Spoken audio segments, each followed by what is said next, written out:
Welcome to another how-to video from Bugspray.com.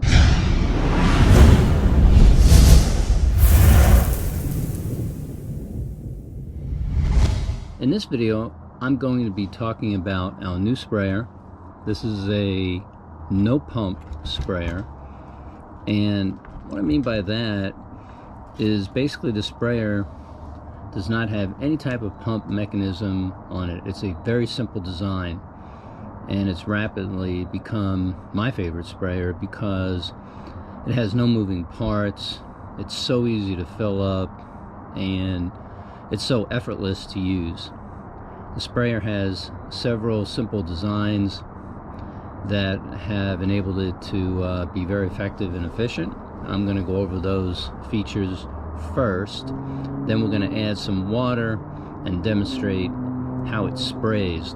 One of the real big advantages of this unit is that it can reach 40 feet or higher, and it can do so for a pretty continuous stream.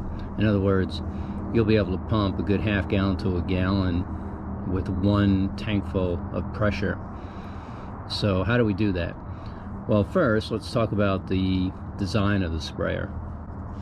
The sprayer features a valve here. This is essentially an air valve, the kind that you would find on a tire, on a car or truck, and you will need an air pressure pump system to get air into the tank. This comes loose when you get the sprayer, but then it simply screws on. There's a little stem here, and it's on in less than a minute. On the other side, we have a quick connect, which also spins. We have a coiled hose assembly, and then of course we have the sprayer wand and an adjustable nozzle. The coiled hose assembly is about 20 feet long if you pull it out straight. The quick connect is very easy to use. You just pull up that little plastic ring that's right here, and if you want to put this back on, you just press it on and pull up on that ring, and she snaps right back on again. I'm doing that lefty even though I'm righty, and it's still easy enough to use. As far as the wand is concerned, it's nothing but an air compressor type wand that we found out works well for this need, and it's got a brass bullet type nozzle that's fully adjustable, so you can get a pin stream or something as light as a mist, which you'll be able to see when I demonstrate. The wand itself can spin.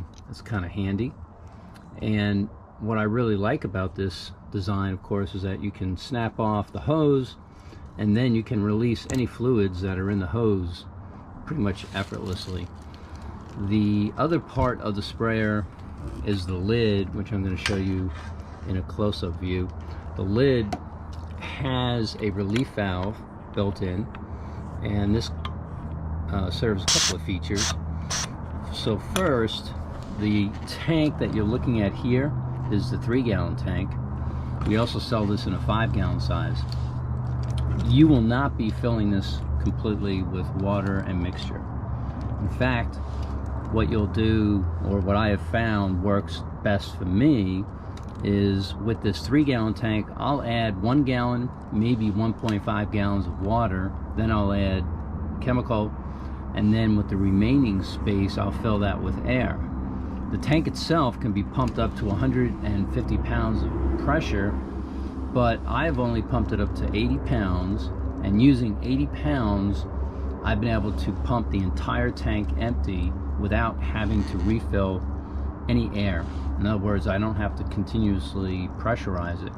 So all I have to do is add water, add some chemical, pressurize the tank, and I'm off to wherever I want to go. This is why it's become my favorite, because now I can spray my entire house on the exterior. I can spray up trees 35-40 feet up. I can reach my chimney top, which I've never been able to do before. So for me, it's just been a perfect fit of a sprayer, because my house is very tall and I have some remote locations. Another option that people can use for the high to reach places, obviously, is a hose end sprayer, and we do sell a lot of those, but it is first limited by the power of the hose, or I should say the water pressure at your house, and sometimes that might only be 20 or 30 feet, not high enough for your needs. And of course you need a long hose to get that sprayer out to where you may have to be spraying. With this, it's completely remote. Another feature of this sprayer is that it's got this very nice plush rubber grip that you can hold on to. It only weighs about 6 pounds. The 5 gallons about 8 pounds, so it's a fairly light metal sprayer, heavy duty, and for the most part nothing is going to break down. The only thing that might over time will be this gasket that I'm about to show you. As far as this relief valve, I said it serves a couple of purposes. The first purpose is that when you're filling it up, the tank can hold 150 pounds, or it's tested up to 150 pounds of pressure, but you don't want to be going that high. In fact, this relief valve will start to release air when you get someplace at around 80 to 100 pounds, and that's for safety reasons. So you can't over pressurize it. The other reason it's important is that with one tank full of air, you can pump out a gallon to a gallon and a half of material, and after you do that, if the sprayer is still pressurized, you will not be able to get this cap off. And the reason why, as you're going to see, is once the cap is put back on, that lid is going to have pressure from the tank pushing the lid sealed. So therefore, any air pressure that's in there will make it difficult to remove the lid. So prior to opening this up, after it's empty, you'll need to release the air pressure. Now I'm going to zoom in on the actual lid removal, because I like to use 2 hands. For me, that works best. Basically what I like to do is pull up on each bar and unclamp, because these little rubber grommets that you see here have been wedged down. That's how the thing seals. But it's best to see this in a close-up view, so let me adjust the camera here. Alright, so now we have a closer view of the lid. So what I like to do is position myself so that my hand is braced on the rubber, and then my fingers are underneath the little grip, and I just pull up. And as you can see, she kind of pops off a little bit. She's got a longer side and a short side. The longer side, you'll want to drop down and turn her sideways, and then she'll come right out. The lid itself has this rubber gasket. This is what's going to seal the air inside. And as I said before, when this lid is properly put back in place and it's sealed, what's going to happen is the seal is going to be pushed against the lid.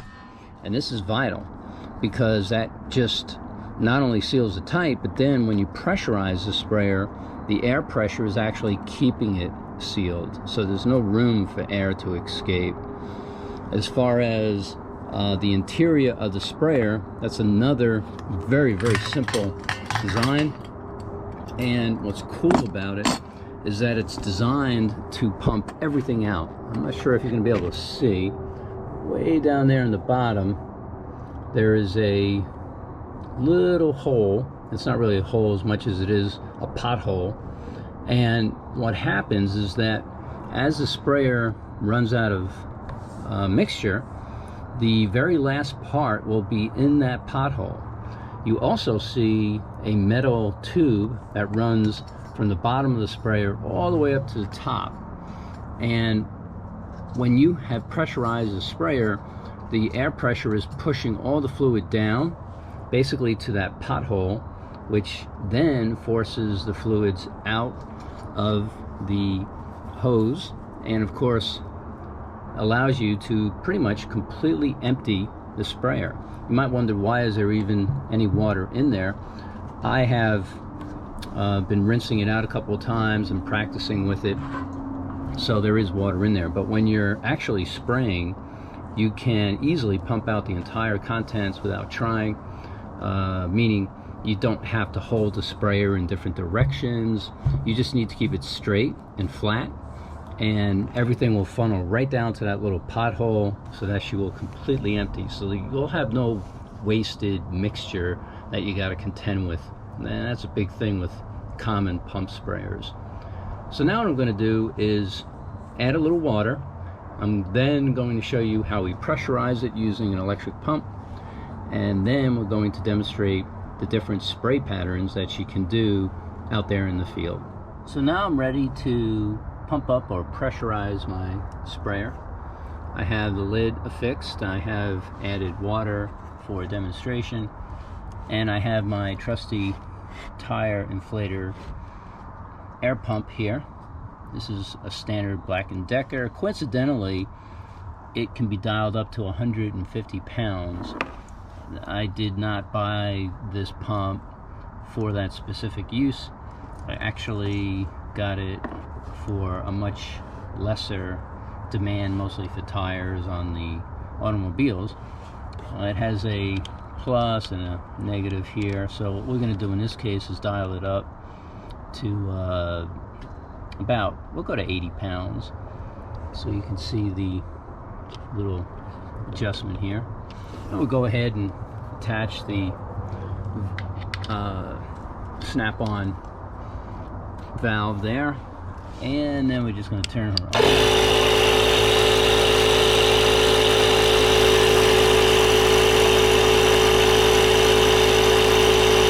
A few moments later. So at this point, the pump has pressurized the sprayer. I'll now disconnect her, and she's essentially ready to take her out into the yard and do some spraying. For this example, I'm going to demonstrate by using her here. One thing I do want to point out, because of the extreme pressure in this sprayer, you will have a slight amount of leak that can come out of this valve. It's just going to be a little bit, a drop here and there, so nothing to worry about. I typically wear rubber gloves when I'm using it, but that is the only place that I've found any leaks to happen. And again, it's because of the extreme pressure. We just pressurized that sprayer to 80 pounds. It's a lot of pressure. Now I've got the nozzle dialed up, or I should say tightened, so it's going to be hard to see, but it's a very, very fine mist that's going to come out, and that's actually very cool for a lot of reasons. I mean, you can kind of use this for mosquito fogging. I'm 100% sure of that. If you've got a need to do some mosquito treating around the yard and you don't want to lug an electric cord and you want something that's portable, this will do the job.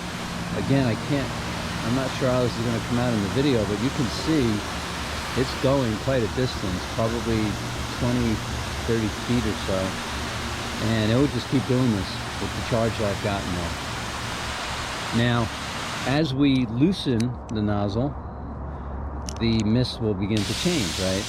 So here you've got something that's a little heavier, not bad for, say, spraying the side of the house, if you were just doing regular pest control on the structure.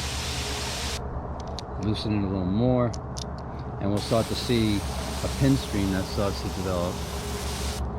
And as we get looser and looser, that pin stream becomes almost like a laser, and it is far-reaching. I mean, I'm spraying way out there into the leaves against the wind.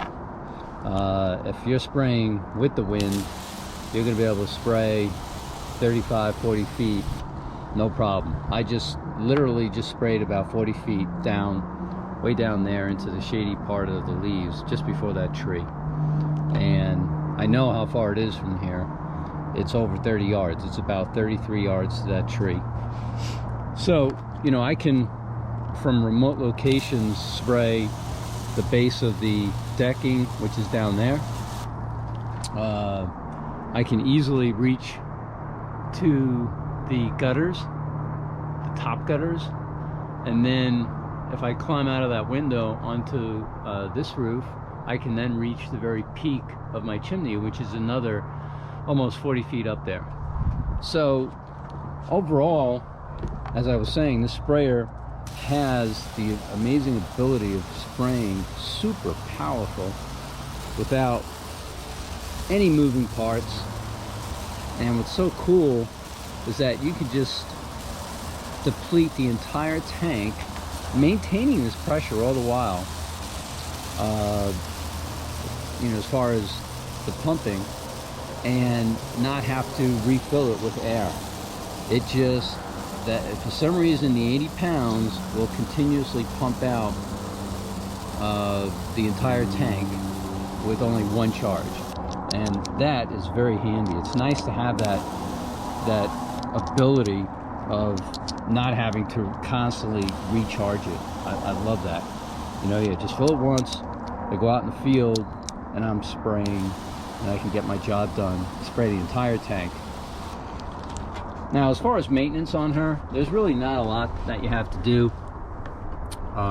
Once you've emptied the tank, what I recommend is, obviously, you got to release the pressure that's in there. That's done by pulling this first. In this case, there was obviously a lot of air still left because I didn't spray it all out. Once I've got it released, then I'll be able to pull off this lid, and what I like to do is add about 32 ounces of water, swirl that around in there, and pour it out.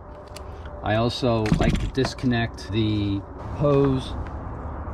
So once the hose is disconnected, I like to add the extra water in here so that I'm going to move my hands out of here so I can get this loose.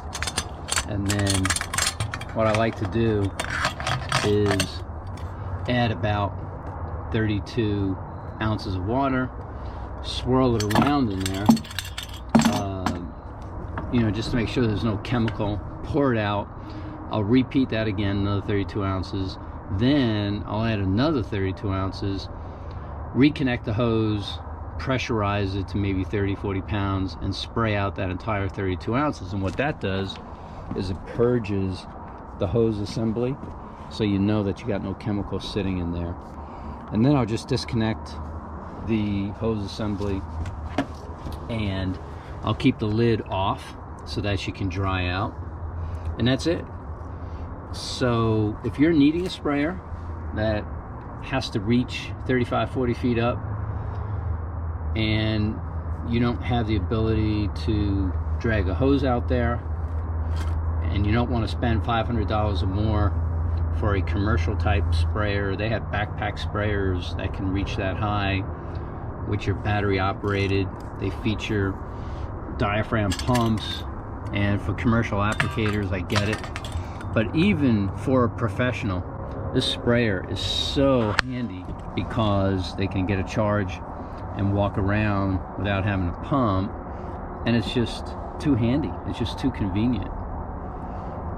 So if you've got high points on your house you need to treat, or if you have some trees that you're trying to take care of that have tree borers and you can't get up high enough, this sprayer might be the answer. We do feature it, like I said, in the 3-gallon size as well as the 5-gallon size, and it should be able to handle most of those situations pretty well. And it's particularly helpful if you have a remote location that you're needing to treat, where you can't get a hose out there using a hose end sprayer. So thank you for watching this how-to video from Bugspray.com.